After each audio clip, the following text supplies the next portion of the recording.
I actually wanted to come and do a quick video today, basically about an issue that's going on. For the most part, we already know that right now America is in an uproar right now over the death of a Mr. Floyd that was actually done a couple of days ago, which actually has sparked a lot of riots here. You know, not only in my city, but pretty much the entire United States and even on the foreign shores as well.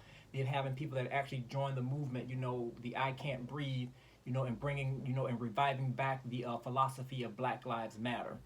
I actually wanted to talk to you all today about white privilege. You know, I've done videos in the past regarding white privilege and everything, and basically, and again, excuse me for my surroundings here. I'm in my office, so just kind of bear with me here. But I just wanted to kind of do this video because I really want to get this out, because this is something that I really would like to talk to people about so they can understand what's going on. For the most part, the Bible tells us that there's not anything new that's under the sun. So that means for the most part that a lot of things that pretty much that humans can go through, you best believe at some point in time they're going to go through it again. It's like history is repeating itself. And again, racism is one of those things that we are never going to be able to get over. You know, as much as we would like for it to go away and pretend that it doesn't exist, it's going to still always be there. Always raising its ugly head, always there when we really don't want it to be there. But for the most part, though, when I actually was, you know, just reading and doing some articles, researching and stuff at work on my downtime, I ran across an article where you actually have, I guess Hollywood stars that are actually finally admitting that they do benefit from white privilege. Now, for people who don't actually know what white privilege is, I'll go ahead and tell you pretty much basically what it is without being too technical.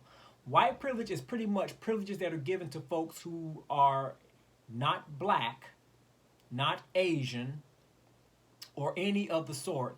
For the most part, those who are European or of European ancestry, it's a privilege that's given to them where they're actually able to enjoy goods and services that we are excluded from, or that we would have a hard time obtaining and keeping or enjoying. And for the most part, you know, I think for the most part that white folks are really starting to be forced out of the closet in a sense to actually admit to the fact that they actually are participants of white privilege. See, the thing about it is that what we're seeing here is that a lot of the stuff that's being hidden these days are being brought to light. And I think that really with this Black Lives Matters movement and the recent killing of the Mr. Floyd there by that police officer, you know, and the thing about it, you having all of these marches and riots and stuff, white folks for the most part are being forced out of the closet to really come clean with how they're living. We already know what the deal is. We as black folks already know that for the most part that we are having to struggle every day for the basics in order to live. And we also know that because of that, white folks have it where they don't have to actually struggle as much, if at all.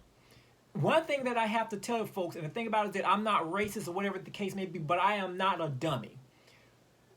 White privilege still exists, even though we saw it existing, or, you know, our grandparents or whoever may have told us this, you know, when they were coming up, to let us know that for the most part that these are things that's still going to be a part of society.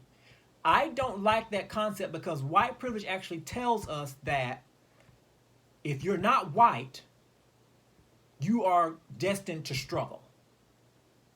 And I really don't, and I refuse to accept that in my spirit. It doesn't matter what somebody tells you, it's what you believe and what's accepted in your spirit. And once you accept it in your spirit, that's when it becomes real to you.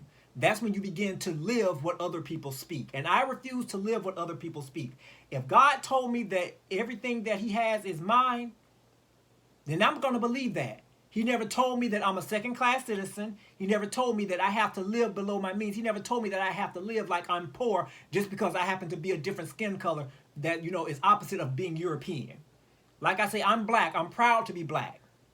And even with me being black, I'm mixed with a whole bunch of stuff. And that's what makes me unique. That's what makes black folks unique. We come in all colors. We're the most, I believe, we're the most beautiful race, I believe, on this planet. We can be just as light, almost white, and we can be very dark. The issue is that society puts how can I put it? They judge us based on our skin color. And because of that, they figure that this is going to be the life that you're supposed to live because you're born this way. And I refuse to accept it. I don't accept it in my spirit. And I don't advise anybody else who is listening to this video to accept that in their spirit as well. We are unique people. And because of that, folks are threatened. We always had it going on. Even when white folks saw us having it going on, they wanted to tell us we didn't, because they wanted us to feel like we are unloved, that we are not capable, and all this other type of stuff. Because they already knew that if given a chance, we will actually blow them out of the water. We've already seen, we had just recently celebrated Black History Month. And basically, with Black History Month, and I do hate that we only have 1 month to celebrate Black history, as if the rest of the year is white history.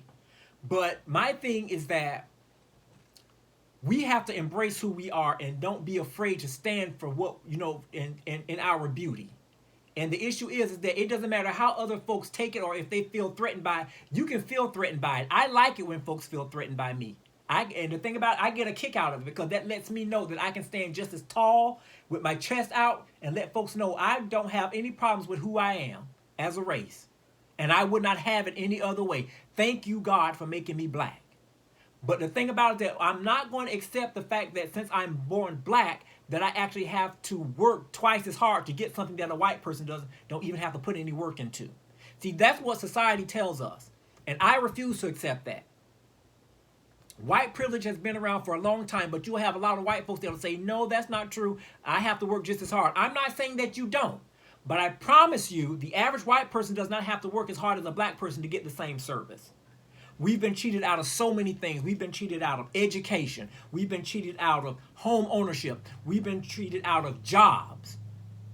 Our finances. The issue is that, and you can look and do any type of research or studying that you want. You can even see that for the most part, that most Blacks, they don't even, their average income is much lower than their counterparts. So you tell me, where's the equality? We're equal and all this type of stuff. When I see you, I don't see any color. Yes, you do. Because the issue is, in the computer system, it's going to remind you about what my color is, based on what you give me to live off of. We're living in a crucial time now in mankind where we're starting to go back to the ways of slavery. We may not be physically bound by chains with our hands like this, but the issue is the mentality.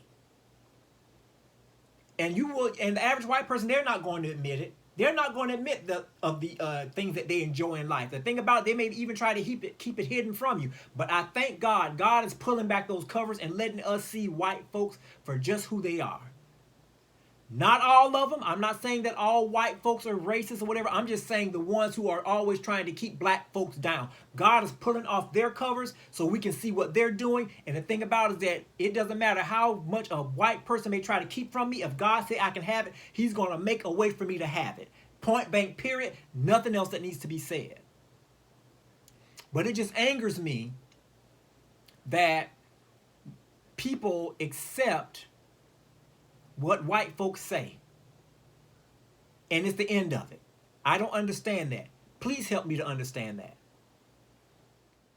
What I've also noticed also in this day and time is that Black folks are afraid, in the most part, to challenge white folks.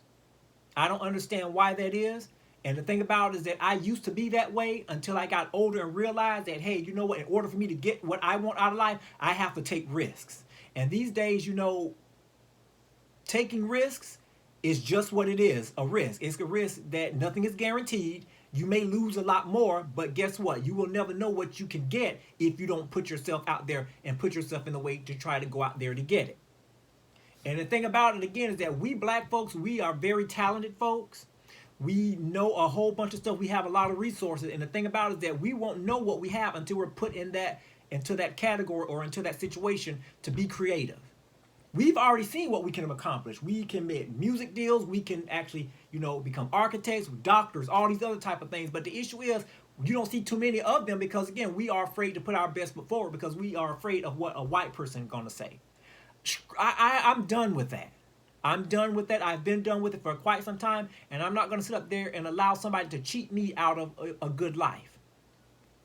Like I say, I'm not saying that I am, all the most unique Black person it is, but the thing about it is that I'm still chugging along, again, doing the best that I can with the resources that I have. God blessed me with a home. I have a decent job. Like I say, you know, I still think that I deserve to be paid more than what I'm getting. But the issue is like I say, it's adequate enough, you know, to take care of my basic needs. And you know, I'm a military veteran, so you know, I, you know, benefit from that as well. You know, financially, you know, as well as with my medical benefits and stuff. So my thing is that I refuse to live under the cloak of white privilege.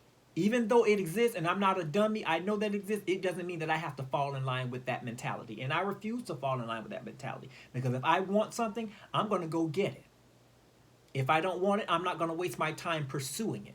Just as simple as that. But we have to understand as black folks that we have to really get out of that mindset and stop being so surprised when we see all of these celebrities coming out of the closet admitting to the fact that they benefit from white privilege. I'm not surprised at that. I was waiting to see when they were going to come forth to admit this thing. So those of the black folks who are simple and don't really want to believe what's going on, they'll be able to see it from themselves. They'll be able to see that it's coming out of the horse's mouth. This whole thing, it just stirs so much emotions in me, if you can't tell. It does something to me. And the thing about it again is that I just wish that folks would just wake up. Black folks would just wake up and see society for what it is. We were born into a struggle. We didn't ask for this. It's just something that we just happen to be a part of. But the thing about it, again, because of that, it made me a better person physically, emotionally, spiritually. It made me actually sit up there and not depend on anybody. It made me actually say, okay, if I want something, I'm going to have to go out there to get it and not wait for some white person to give it to me. Now, that's not to say that I haven't actually benefited from someone helping me along the way. I'm not stupid. Because I know that nobody can make or accomplish anything on their own. Somebody has to give you help somewhere along the line. And guess what? Sometimes the other person who's helping you may not be black.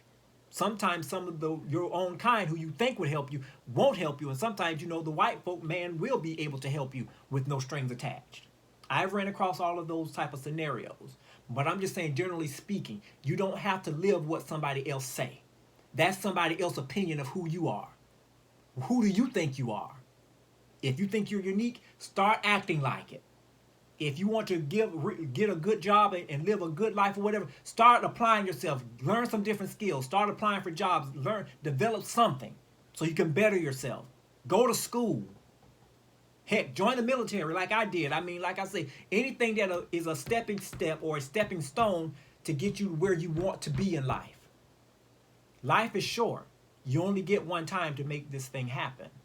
And I refuse to sit here and live my life based on what somebody has to say about me based on my skin color. Cut this video short. You all be blessed and talk to you later.